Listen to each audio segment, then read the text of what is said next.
नमस्कार, सुप्रभात। मैं सत्येंद्र कुमार मौर्य, लक्ष्मी प्रसाद मेमोरियल पब्लिक स्कूल, गोला बाजार। आज हम सभी लोग रजिया सज्जाद जहीर जी द्वारा लिखित नमक नामक पाठ का अध्ययन करेंगे। इस कहानी के माध्यम से रजिया सज्जाद जहीर यह बताने का प्रयास करती हैं कि भारत पाकिस्तान बंटवारे के दौरान बहुत से ऐसे लोग थे जिनका पैतृक निवास और कर्म भूमि में अंतर हो गया। जैसे कोई लाहौर शहर का रहने वाला व्यक्ति था, लेकिन दिल्ली में उसका व्यवसाय, यहाँ नौकरी करता था, तो बंटवारे के दौरान वह दिल्ली में ही रह गया। कोई कानपुर का निवासी जो लाहौर में नौकरी करता था और बंटवारे के दौरान वह लाहौर में ही रह गया, लेकिन उसके जो पैतृक स्थान थे, जो उसका परिवार था, मूलभूत रूप से वह कानपुर में, लाहौर में, दिल्ली में इत्यादि जगहों पर फैला हुआ था। रजिया सज्जाद जहीर ये बताने का प्रयास करती हैं कि जो सीमाएं होती हैं, जो सरहदें होती हैं, वह दो देशों के, दो मुल्कों के में बंटवारा कर सकती हैं। दो मुल्कों के बीच में जो सीमाओं के जो विवाद रूपी जो निर्धारण होते हैं, उसका निर्धारण कर सकती हैं। लेकिन उन देशों में रहने वाले जो व्यक्ति होते हैं, उन व्यक्तियों के हृदय में जो एक दूसरे के प्रति जो लगाव होता है, जो प्रेम होता है, मोहब्बत होता है, जो नेकी है, रहमदिली है, जिंदा दिली है, उसको सरहदें कभी भी बांट नहीं सकती। इस बात के माध्यम से हम यह जानने का प्रयास करते हैं कि किस प्रकार से रजिया सज्जाद जहीर ने दो देशों में के बीच अंतर्राष्ट्रीय सीमा होने के बावजूद भी उन दोनों देशों में रहने वाले जो व्यक्ति हैं, भले अलग अलग धर्मों के हों, अलग अलग मजहब के हों, संप्रदायों के हों, फिर भी लोगों के बीच में एक दूसरे के प्रति करुणा की भावना है, प्रेम का सौहार्द है और एक दूसरे के दुखों में शरीकत होने के मानवता है। भाई पहले वाले पद में हम देखें कि सिख बीबी और साफिया दोनों लाहौर के रहने वाले हैं और दोनों का मुलाकात एक कीर्तन के दौरान होता है। और इस तरह से सिख बीबी सफिया के हुबहू माँ के समान दिखाई देती हैं। उसी तरह की भारी भरकम शरीर, चमकदार छोटी छोटी सी आँखें, रेशमी सफ़ेद कपड़े, रूपी दुपट्टा जो लगाती हैं, उसी तरह से सफिया की माँ भी लगाती हैं। इसलिए सफिया ने उन्हें माँ कह दिया, माता कह दिया। सफिया को भी अपनी बेटी के समान महत्व देने लगी। इस तरह से हम देखते हैं कि सिख बीबी यह जानने का प्रयास करती हैं कि आखिर में यह कौन, तो किसी ने बताया मुसलमान हैं, कल ही लाहौर जा रही है अपने भाइयों से मिलने के लिए। फिर धीरे धीरे आहिस्ता आहिस्ता दोनों बात करने लगती हैं, कितना प्यारा हमारा लाहौर था, आज भी हम अपने उसे वतन ही, लाहौर को ही अपना वतन मानते हैं, भले हम हिंदुस्तान में रहते हैं। तो फिर कीर्तन खत्म होता, प्रसाद लेते हैं, सभी लोग अपने अपने घरों की तरफ आगे बढ़ते हैं। साफिया धीरे से उन्हें कहती हैं कि मैं कल लाहौर जा रही हूँ, कोई सौगात मंगाना हो तो बताइए। सिख बीबी धीरे से कहती हैं कि ला सकती हो तो थोड़ा सा लाहौरी नमक लेते आना। इस तरह से साफिया जब लाहौर में जाती हैं अपने भाइयों से मिलने के लिए, अपने माता पिता से मिलने के लिए, तो उनके जो भाई हैं, उनके जो माता पिता हैं, जो उनके रिश्तेदार हैं, अजीज हैं, दोस्त हैं, वह सभी लोग बहुत उनकी किस्मत करते हैं। और इस तरह से लोग सोचते हैं क्या खिला दिया जाए, क्या पिला दिया जाए, कहाँ घुमा दिया जाए। इस तरह से 15 दिन कब गुजर गए साफिया को पता ही नहीं चला। ऐसे स्थिति में दोस्तों, अजीजों के द्वारा उन्हें अनेक उपहार भी दिए जाने लगे। साफिया इस बात को लेकर काफ़ी चिंतित रहती थी, कैसे मैं ये उपहार हिंदुस्तान लेके जाऊंगी, इतना सामान। और उन सब चिंता के विषयों में सबसे बड़ी जो चिंता थी वह थी बादामी कागज में लपेटा हुआ वह लाहौरी नमक। तो यहीं से शुरुआत होगी कि वह लाहौरी नमक कैसे वह लेके भारत में आएंगे। तो आइए देखा जाए। साफिया का भाई एक बहुत बड़ा पुलिस अफसर था। साफिया सोच रही हैं कि मेरा भाई इतना बड़ा पुलिस अफसर है, क्यों ना इसी से पूछ लिया जाए कि हम इस लाहौरी नमक को किस प्रकार से हम लेके जाएंगे। उसने सोचा कि वह ठीक राय दे सकेगा। साफिया सोचती हैं उनका भाई उन्हें ठीक राय देगा कि लाहौरी नमक को वह किस तरह से भारत में ले जा सकती हैं। चुपके से पूछने लगी, चुपचाप उसके पास गई, पूछने लगी, क्यों भैया नमक ले जा सकते हैं ना, क्यों भैया नमक ले जा सकते हैं। वह हैरान होकर बोला, वह हैरान हो गया, आश्चर्यचकित हो गया। नमक? प्रश्न पूछ रहा, नमक?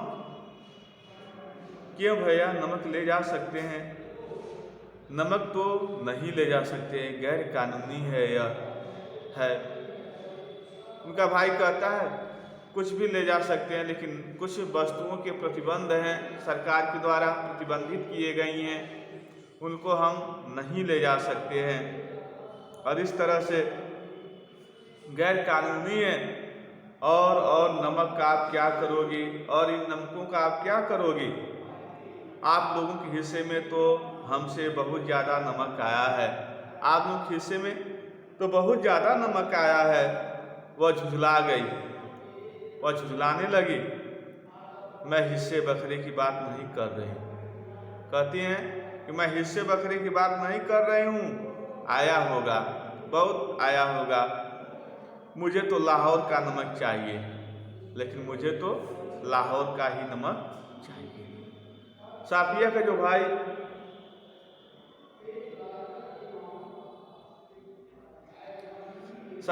जो भाई है वह कस्टम अधिकारी है पुलिस विभाग में। और इस तरह से वह कहता है कि नमक नहीं ले जा सकते, नमक गैर कानूनी वस्तुओं की श्रेणी में आता है। और फिर आप नमक ले जाके क्या करेंगे, आपके हिस्से में तो नमक का बहुत सा भाग आया हुआ है। मुझे तो लाहौर का नमक चाहिए, मेरी माँ ने यही मंगवाया है। और फिर वो कहते हैं मेरी माँ ने यही मंगवाया है। जब माँ का बात आती है तो भाई की समझ में कुछ नहीं आया। भाई की समझ में कुछ नहीं आया। क्यों नहीं आया कि माँ का क्यों जिक्र था, वे तो बंटवारे से पहले ही मर चुकी थी। साफिया की जो माँ है वह बंटवारे के पहले ही क्या हो गई थी, मर चुकी थी। जरा नरमी से समझाने के अंदाज में बोला, थोड़ा सा उग्र स्वभाव को जरा उदार बनाते हुए वह समझाने के अंदाज में बोला, देखिए बाजी, देखो बहन, आपको कस्टम से गुजरना है। कस्टम जहाँ सामानों की जांच पड़ताल होगी उस विभाग से तो गुजरना है। अगर एक भी चीज़ ऐसी वैसी निकल आई, एक भी चीज़ ऐसी वैसी निकल आई कैसे, जो गैर कानूनी है, तो आपके सामान की चिंदी चिंदी बिखेर देंगे कस्टम वाले। आपके सामान की चिंदी चिंदी बिखेर देंगे कस्टम वाले। कानून जो है, इसी तरह का यहाँ का कानून जो है। वह बिगड़ कर बोले निकल जाने का क्या मतलब है, निकल जाने का क्या मतलब है, क्या समझते हैं निकल जाने से। मैं क्या चोरी से ले जाऊंगी, क्या मैं चोरी से सामान को ले जाऊंगी, छिपा के ले जाऊंगी, प्रश्नवाचक चिन्हों का प्रयोग किया गया है। कि वह कहती मैं इन्हें छिपा के नहीं ले जाऊंगी, चुरा के भी नहीं ले जाऊंगी, मैं तो दिखा के जता के ले जाऊंगी। मैं लोगों को जताना मतलब बताना, दिखाना, मैं दिखा के बता के जता के ले जाऊंगी। भाई यह तो आप बहुत ही गलत काम करेंगी। कहते हैं भाई यह तो आप बहुत गलत काम करेंगी। कानून, अरे फिर वही कानून कानून कहे जाते हो, फिर वही कानून कानून कहे जाते हो। क्या सब कानून हुकूमत के ही होते हैं? क्या सब कानून हुकूमत के होते हैं? कुछ मोहब्बत, मुरैवत, आदमियत, इंसानियत के नहीं होते, कुछ मोहब्बत के भी होते हैं, कुछ मुरैवत मजबूरन होते हैं, कुछ आदमियत, कुछ इंसानियत के भी होते हैं, कुछ आदमी के भी होते हैं। आखिर कस्टम वाले भी तो इंसान होते हैं, कोई मशीन तो नहीं होते। कस्टम वाले व्यक्ति भी तो कोई इंसान है, कोई मशीन तो नहीं है। हाँ वे मशीन तो नहीं होते, पर मैं आपको यकीन दिलाता हूँ। कहता है साफिया का भाई, कहता है हाँ वह भले ही मशीन नहीं होते हैं, लेकिन मैं आपको यकीन दिलाता हूँ कि वे शायर भी नहीं होते, कि वे शायर भी नहीं होते। उनको तो अपनी ड्यूटी करनी होती है, उनको तो अपनी ड्यूटी ही करनी होती है। अरे बाबा तो मैं कब कह रही हूँ कि वह ड्यूटी ना करें? अरे बाबा मैं कब कह रही हूँ वह ड्यूटी ना करें? एक तोहफा है, वह अभी चंद पैसों का, शौक से देख लें। यह एक तोहफा कहा, चंद पैसों का है, शौक से देख लें। कोई सोना चांदी तो नहीं, स्मगल की कोई चीज़ नहीं, अथा गैर कानूनी कोई वस्तु, कोई चोरी की चीज़ नहीं, ब्लैक मार्केट का कोई माल तो नहीं। नमक ही है तो कोई ब्लैक मार्केट का कोई माल भी नहीं है, कोई चोरी हुई चीज़ नहीं है, कोई बहुत बेकीमती चीज़ भी नहीं है। अब आपसे कौन बहस करे? उनका भाई कहता है कि आपसे अब कौन बहस करे? आप अदीब ठहरे, आप बहुत भोली भाली ठहरी। सभी अदीबों का दिमाग थोड़ा सा तो जरूर ही घुमा हुआ होता है, और इस तरह से कहते हैं थोड़ा सा अदीबों का दिमाग थोड़ा जरूर घुमा होता है, यानी जिनके अंदर भावनाएं होती हैं उनके अंदर उनका दिमाग थोड़ा सा जरूर घुमा होता है। वैसे मैं आपको बता देता हूँ कि आप ले नहीं जा पाएंगे, मैं आपको बता दे रहा हूँ आप इसको ले नहीं जा पाएंगे, और बदलामी मुक्त में हम सब की भी होगी, और आपकी इस हरकत की वजह से बदलामी मुक्त में हम सब की होगी। आखिर आप कस्टम वालों को कितना जानती हैं? कस्टम वालों को आप कितना जानती हैं? अपने गुस्से से जवाब दिया, उसने गुस्से से जवाब देना शुरू किया। कस्टम वालों को जाने या न जाने, पर हम इंसानों को थोड़ा सा जरूर जानते हैं। हम कस्टम वालों को जाने चाहे न जाने, लेकिन हम इंसानों को जरूर थोड़ा जानते हैं। और यही दिमाग की बात, सो अगर सभी लोगों का दिमाग हम अदीबों की तरह घुमा हुआ होता, हम जैसे लोगों की तरह घुमा होता, तो यह दुनिया कुछ बेहतर ही जगह हो जाती भैया। और जिस तरह कर हम लोगों का दिमाग घुमा हुआ है, तो मैं यह कह रही हूँ दावे के साथ कि लोगों का यदि दिमाग मेरे जैसा ही घुमा रहता, ये दुनिया कुछ बेहतर हो जाती। जिस चीज़ के लिए लोग आपस में लड़ रहे हैं, जिस चीज़ के लिए लोग मानव के शत्रु बने हुए हैं, वह चीज़ें आज समाज में देखने को नहीं मिलती। और इस तरह से साफिया अपने भाई को फटकार लगाती हैं या व्यंग्यात्मक रूप से उन्हें कुछ सीख देने की बात कहती हैं। इस तरह से मारे गुस्से से उसकी आंखों में आंसू बहने लगे थे, और इस तरह से इतनी क्रोधित हो गई उनकी आंखों से आंसू निकलने लगे। उसका भाई सिर हिलाकर चुप हो गया, और उसके बाद से उनकी भावनाओं के आगे उनका भाई कुछ कह न सका। अगले रोज 2 बजे के दिन को उसी से उसे रवाना होना था। अगले दिन 2 बजे दिन को उसे रवाना होना था। 2 बजे दिन को उसे रवाना होना था। सुबह के लिए बहुत व्यस्त कार्यक्रम बन चुका था। सुबह के लिए बहुत व्यस्त कार्यक्रम बन चुका था, इसलिए उसे सारी पैकिंग रात को ही करनी थी। इसीलिए पूरे जो सामानों की जो पैकिंग थी उसे रात में ही करनी। कमरे का दरवाज़ा अंदर से बंद करके वह सामान बांधने लगी। कमरे का दरवाज़ा अंदर से बंद कर देती हैं और सामान को बांधने लगती हैं। इस तरह से इधर उधर फैली हुई चीज़ें धीरे धीरे सिमट कर सूटकेस में और बिस्तरबंद में चली गई। सूटकेस है, बिस्तरबंद हैं, उसमें सब इधर उधर जितनी सामान थी सब समेटते हुए उसमें बंद हो गई। सिर्फ 2 चीज़ें रह गई। एक तो वह छोटी सी टोकरी, एक तो वह छोटी सी टोकरी जिसमें कीनू थे। कीनू समझ रहे हैं? संतरे जैसा होता है, कीनू थे। एक दोस्त का तोहफा संतरे और माल्टे का मिलाकर पैदा किया गया फल, और ये भी एक दोस्त का तोहफा था। इस तरह से एक तरफ वो कीनू थे, एक दोस्त का तोहफा, दूसरे दोस्त का तोहफा संतरे और माल्टे। संतरे और माल्टे को मिलाकर पैदा किया गया फल माल्टे की तरह रंगीन और मीठा, संतरे की तरह नाजुक, और दूसरी तरफ थी वह नमक की पुड़िया। लेकिन दूसरा जो तोहफा था वह था क्या था?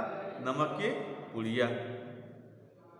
अब तो साफिया का गुस्सा उतर चुका था। साफिया जो क्रोधित हो गई थी, क्रोध से रोने लगी थी, उनका गुस्सा उतर चुका था। भावना के स्थान पर बुद्धि धीरे धीरे उस पर हावी हो रही थी। भावना के स्थान पर बुद्धि उस पर धीरे धीरे हावी हो रही थी। नमक की पुड़िया ले तो जानी है, पर कैसे? सोचते हैं नमक की पुड़िया तो ले जानी है, पर कैसे? अच्छा, अगर इसे हाथ में ले लें और कस्टम वालों के सामने सबसे पहले इसी को रख दें। इसे हाथ में ले लें और कस्टम वालों के सामने सबसे पहले इसी को रख दें। लेकिन अगर कस्टम वाले न जाने दिया तो मजबूरी है, छोड़ देंगे। यदि हम कस्टम वाले के सामने इसको रख देंगे और कस्टम वाला यदि न जाने दिया तो मजबूरी है, इसे छोड़ना पड़ेगा, और इस तरह से छोड़ देंगे। लेकिन फिर उस वायदे का क्या होगा? लेकिन उस वायदे का क्या होगा जब हम इसको यहीं छोड़ देंगे जो हमने अपनी माँ से किया था? अपनी माँ किसके लिए? सिख बीबी से जो हमने वादा किया है। कौन सा? उपहार लाने के लिए नमक, लाहौरी नमक लाने के लिए। वह वादा कैसे पूरा होगा? इस तरह से हम अपने को शायद कहते हैं, जो कह देते हैं वह पूरा करते हैं। फिर हमने वादा कर लिया, फिर कैसे करेंगे? फिर वादा करके झुठलाने से क्या मायने, इससे क्या अर्थ होंगे? जान देकर भी वादा पूरा करना होगा। कहते हैं जान देकर भी वादा पूरा करना होगा, मगर कैसे? अच्छा, अगर इसे कीनुओं की टोकरी में सबसे नीचे रख दिया जाए। कहते हैं यदि कीनुओं की टोकरी में सबसे नीचे रख दिया जाए तो इतने कीनुओं के ढेर में भला कौन इसे देखेगा? भला इसे कौन देखने जाएगा? अगर देख लिया तो नहीं जी अपने हृदय में कहती नहीं। फलों की टोकरियाँ तो आते वक्त भी किसी की नहीं देखी जा रही थी। फलों की टोकरियाँ किसी की चेक नहीं की जा रही थी। इधर से केले उधर से कीनू सभी ले जा रहे थे। यह ठीक है, फिर देखा जाएगा। फिर वह निश्चय करते हैं कि फलों की टोकरियाँ किसी कस्टम अधिकारी के द्वारा चेक नहीं किया जा रहा था। इधर से लोग कीनू लेके जा रहे थे, उधर से केले लेके आ रहे थे। तो यही सही रहेगा कि इस लाहौरी नमक को इन कीनुओं के बीच के टोकरी में रख लिया जाए और उसी के माध्यम से लेके चला जाए, और इस तरह से कोई ना चेक करेगा ना कोई जान पाएगा। इस तरह से साफिया ने पूरा प्रयास करने के बाद उस नमक को उस कीनू की टोकरी में रखने का प्रयास करती हैं और उसी के माध्यम से उसको ले जाने का प्रयास भी करती है।